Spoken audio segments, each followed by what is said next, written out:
fenotipo periodontal. Bueno, nos vamos a basar en dos artículos, en uno de fenotipo periodontal y recesión gingival sobre la nueva clasificación y un artículo de revisión de los fenotipos periodontales. Bueno, como tal la pregunta que nosotros tenemos es fenotipo periodontal. ¿Por qué el reciente taller mundial de clasificación de periodoncia nos dicen que dejamos de utilizar el tipo biotipo gingival y vamos a seguir utilizando el término fenotipo periodontal? ¿Sí? Ellos sugieren que la adopción del concepto de fenotipo periodontal es para describir la combinación del fenotipo gingival, que es el volumen gingival tridimensional, y el grosor de la tabla ósea vestibular, que sería el morfotipo óseo. Nos dicen que el biotipo gingival no es siempre correcto, comprendido por sus características biológicas. Entonces vamos a explicar uno a uno, digamos, los conceptos que hablamos sobre biotipo. Biotipo para nosotros es un grupo de órganos que tiene el mismo genotipo específico. ¿Qué quiere decir eso? Que es transmitido hereditablemente de progenitor a su descendencia. Un ejemplo claro, encontramos la secuencia de los genes recesivos y dominantes para los grupos sanguíneos. Eso quiere decir que el biotipo está encadenado más hacia lo celular y no lo físico. Cuando hablamos ya nosotros de un fenotipo, ya estamos hablando no de procesos celulares, sino estamos hablando de un proceso visual de apariencia. Entonces, el fenotipo son las características observables de un órgano basadas en combinaciones multifactoriales de los rasgos genéticos y factores ambientales, que obviamente incluye el biotipo, que es una expresión del genotipo en salud y expresión de cada tipo de enfermedad. Entonces, cuando nosotros hablamos, digamos, de la encía libre, encía adherida, márgenes, si es un margen continuo, si es un margen discontinuo, estamos hablando de rasgos observacionales, ¿sí?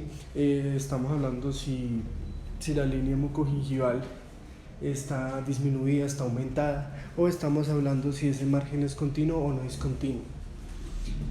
Esas son características fenotípicas, ¿sí? Lo que nos dice a nosotros qué tipo de fenotipo es. No un tipo como características celulares como de pronto lo era el biotipo que decíamos antes. Entonces es como la conclusión del fenotipo. El genotipo ya es un conjunto de genes característicos para cada especie que viene codificado en un formato de ADN. O sea, un genotipo, varios genotipos nos van a formar un biotipo, que ese biotipo son procesos celulares, y el biotipo, varios biotipos nos van a procesar o nos van a formar un fenotipo, que son las características visuales que nosotros vemos. Entonces, ya hablando de fenotipo, ¿qué nos indica un fenotipo? Indica una dimensión que puede cambiar con el tiempo según los factores ambientales y la intervención clínica. Un fenotipo puede modificarse, el genotipo no. Miramos en el ejemplo que el fenotipo, ¿sí? Este paciente tiene un fenotipo grueso, tiene las coronas clínicas cortas, entonces el paciente se osa por hacer un procedimiento quirúrgico que trata de una gingivectomía y una osteoplastía, donde vemos que recortamos y editamos ese fenotipo, lo modificamos, cosa que no podemos hacer si hablamos de un biotipo. No podemos modificar ese procedimiento de biotipo, el fenotipo se puede modificar.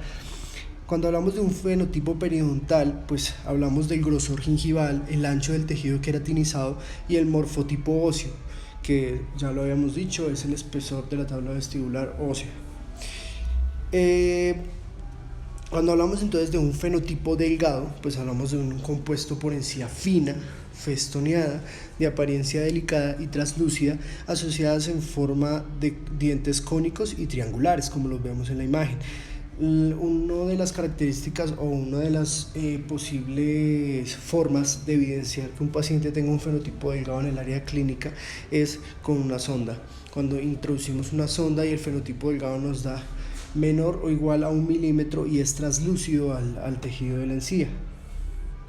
Ya cuando hablamos de un fenotipo grueso, pues hablamos de características de una encía voluminosa, abultada, con plano de apariencia densa y fibrótica, asociada a dientes con predominio de ancho sobre el largo coronario. Ya en este paciente clínicamente, al ingresar la sonda, no vamos a ver una translucidez de la punta de la sonda, sino simplemente vamos a ver una parte isquémica. Son características que nos pueden determinar qué tipo de biotipo periodontal es, qué tipo de fenotipo es, si es un fenotipo delgado o si es un fenotipo grueso.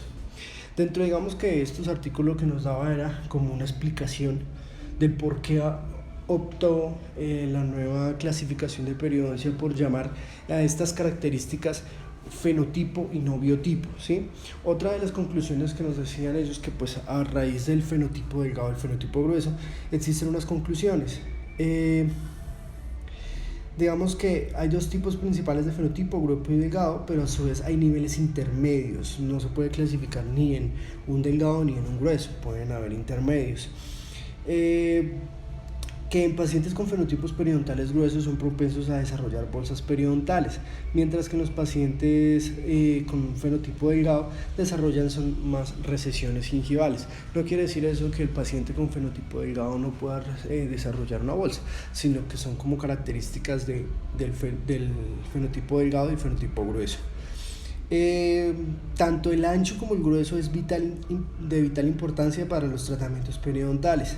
Por tanto, es de vital importancia, digamos, determinar el fenotipo periodontal del paciente antes de realizar un tratamiento, y pues como para poder preceder al comportamiento de los tejidos y ver las posibles complicaciones, y que existe una relación entre el fenotipo periodontal, el volumen óseo y su patrón de reabsorción, siendo vital la importancia para augurar resultados ideales en la terapia con injertos óseos y con implantes. Son como las conclusiones donde llegamos al por qué el nuevo taller de la nueva clasificación de periodoncia nos dice el nuevo término de fenotipo y no biotipo. Muchas gracias.